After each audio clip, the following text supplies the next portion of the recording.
All right, hey, so welcome back to this rope clinic. If you're coming back, if this is your first time, watching this, I recommend going back and watching episode 1, just because there's some terminology and stuff that you might not be familiar with. Otherwise, continue watching. But welcome back to episode 2, and in this video, what our goal is to help you create a rope loadout kit. In my experience, people only tend to bring one type of cordage. Remember, cordage is anything that qualifies as flexible material that's either twisted, braided, whatever, okay? So people will tend to focus on only one category of cordage.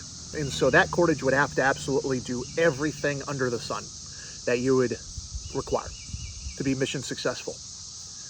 But reality is, this isn't Lord of the Rings, okay? There isn't one cordage to rule them all. You can't just have one.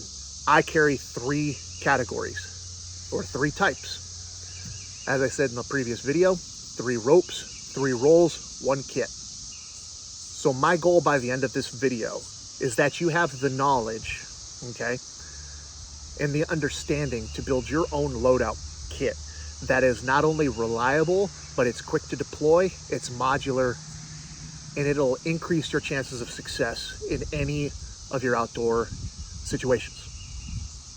So just like any other video, stick around to the end of the video, and I'm going to show you just something that I picked up along my travels to help you keep your gear secure, your gear off the ground, or to help your buddies. So stay tuned.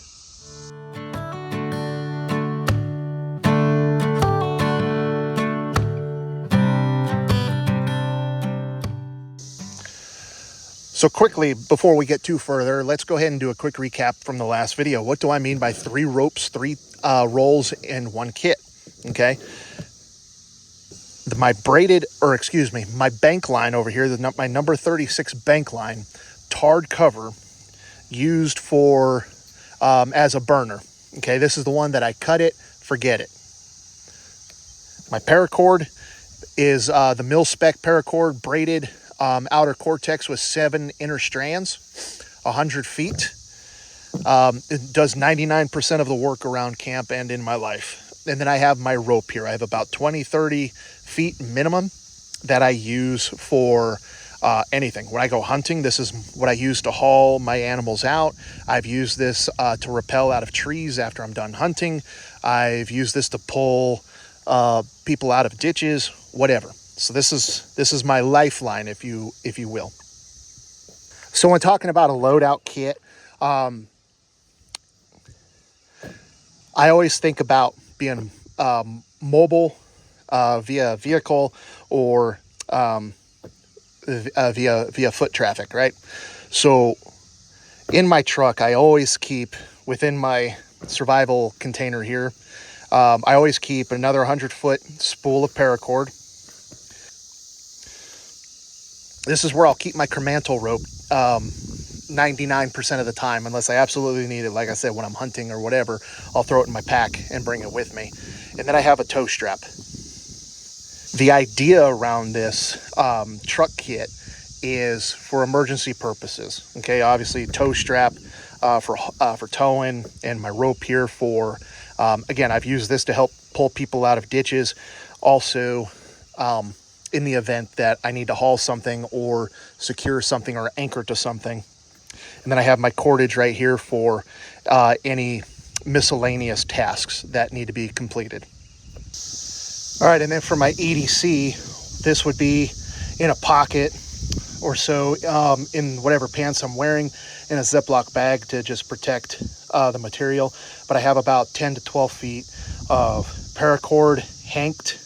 And then I have a lighter with my bank line spooled around, probably 10 plus feet of bank line, just wrapped around there with some electrical tape wrapped around to help me with fire starting. So that would be for my EDC, okay? And then for my camping kit, for my ridgeline, I have a hanked ridgeline complete with already with pre-tied prussics from my bank line. So for toggle usage, whatever.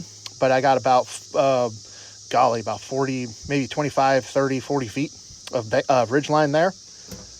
And then I have guy lines. Now what I do with my guy lines that I think is pretty slick, I don't know if anybody else does this. I'm pretty sure I'm not the only person who thought of this, but I modified it so it's like a hank.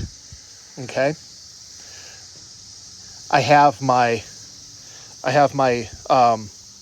end of line bowline right here that I would put through my material and toggle it, and then I would take my prusik line all the way to the end where I have a stop knot. Okay, and I need to burn these to where I have a stop knot at the end. I would stake this into the ground, and instead of doing a hitch or anything, I just pull this until it's taut. Okay, so I think that's pretty slick. But I got those, and of course, with dual purpose, I got the plastic specific tent stakes, because obviously I can shave off plastic if need be to help me with fire starting during wet conditions, as well as with my EDC lighter with my electrical tape here. And all of these would be secured with or via my carabiner.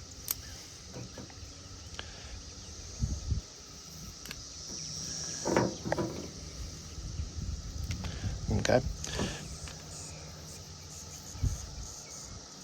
Hook those into my ruck. Easy peasy, quick grab, Japanesey. Now, when it comes to packing everything, your team needs to have a standard operating procedure for how you're going to pack everything up, especially with this cordage and whatnot, as kind of blah as that may seem. So what I have on my pack is I just have this detachable, molly pack here, and I can go ahead and throw in everything that I need to keep it nice and clean and secure, right?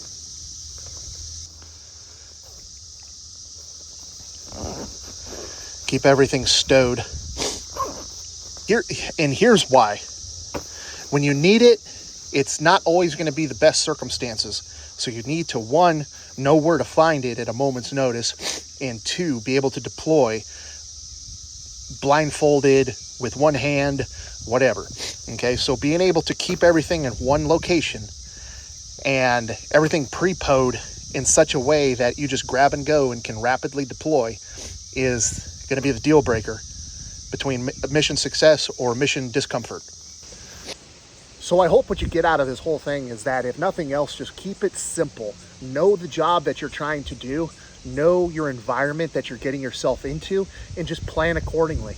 If you're just going to Walmart, you probably don't need to have 50-foot line of Kermantle rope, okay? If you're going camping in bear country, for example, yeah, you're gonna need it, so then you can get your gear and food off of the ground.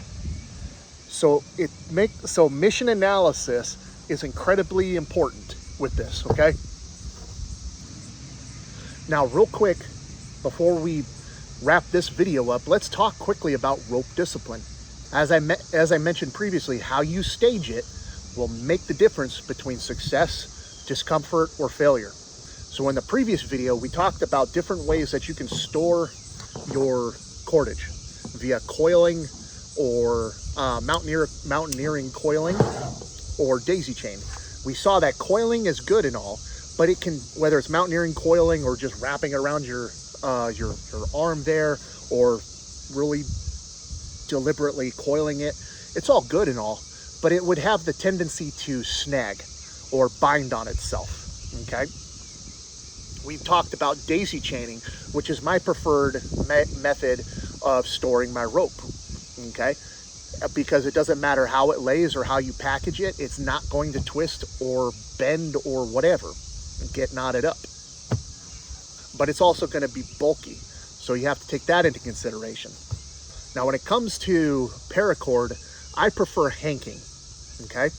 And all hanking is it's a way to wrap your paracord without tangling up your rope. So I can get an anchor point and I can pull and pull and pull until it's all pulled out and I don't get any tangles or knots. So these are great for your ridge lines, or even if you just have a few feet in your pocket. And the way we go about hanking is we start with one end.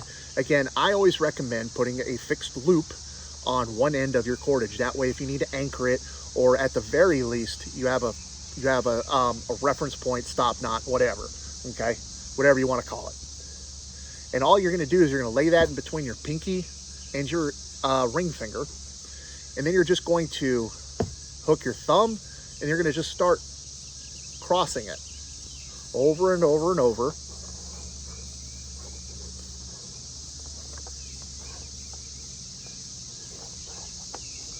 Until you get about 2/3 of the way.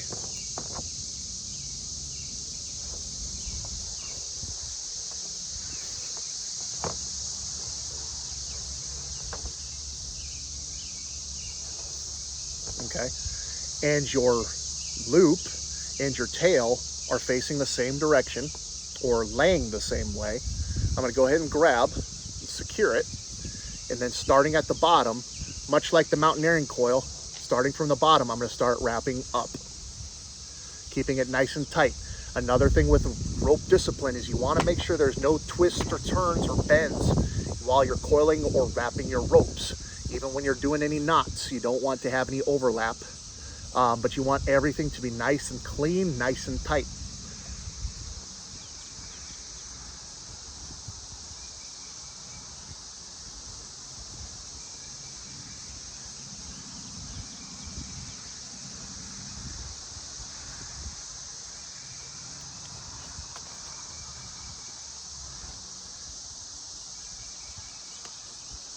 Once you start getting to the end, there's a few things you can do. You can either feed the material through and pull one of your loops to lock it in, or you can just hitch it, similar to the mountaineering coil or just on itself, which I just prefer to just hitch it on itself. I think the amount of time the other ones take, it really doesn't make it any faster, in my opinion. I'm not an expert though. Okay, and there you go, nice and neat. I can forget about it, and then when I'm ready to use it, I anchor it, undo my hitch, and then take off with it. The point is that if you take the extra time to stow your rope, have that extra little bit of discipline, when you need it, it'll be there for you, and you won't have to fight with it, and it'll perform as required or as needed. And so here's your bonus. I'm going to show you how I do my guy lines that, you know, like I said, I'm pretty sure I'm not the only person who's ever thought of it, but I think I'm pretty slick for having thought of it by myself. Let me go ahead and get this taken apart, and I'll walk you through how I put it all together. All right, so it starts with a length of my bank line to which I square knot the end, and I do a prusik knot. Now this one has 3 wraps just because that's my preference. On one end of my guy line, I have end of line bowline as my anchor point. Again, this is what's going to go through my poncho or my material, and I'm just going to toggle it to secure it in place. I'm going to run my prusik all the way up to my end of line bowline. Now on my tent stake here, I have this hole. I'm just going to go ahead and feed this through that hole. It's not rocket science. It's hard to do with a band-aid on your finger though.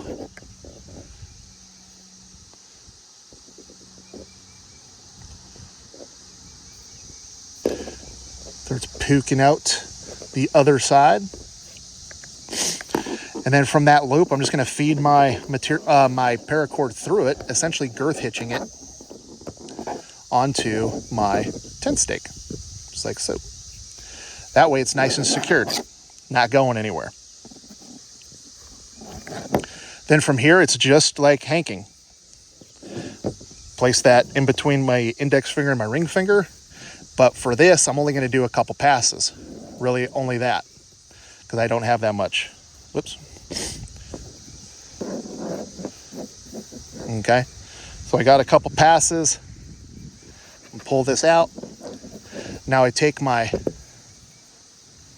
tent stake there and I lay my coils in one of the ridges there, and then I go ahead and wrap. Everything's the same. Okay, you're just adding another piece. Okay. Oh, I also have a stop knot on the end for when I do my anchoring. Okay, and then I just hitch it and call it good. So hey, that's it for episode 2. I hope it brought you some value. If it did, please hit that subscribe button. That'd be a big help to me and my community or the channel that I'm trying to build. Sharing with your friends, hit that bell so then you also get notified when the next video is out, which will be soon, which will be episode 3, 5 knots that matter. Okay, I'm not going to share 50 knots every bushcrafter needs to know. I'm going to share with you the 5 that I use the most, that, you know, bring me the most success. So again, my challenge to you is to share with me your loadout kits. Go to my socials like before, tag me, show me what it is that you do. How do you stage your ropes? What ropes do you do? How do you do your guy lines? I'm getting eaten by bugs. How do you do your guy lines? How do you do your paracord? How do you do stuff? Okay, tag me in my socials and you might be featured in a future video. But until then, prepare, train, survive, and I'll catch you on episode 3.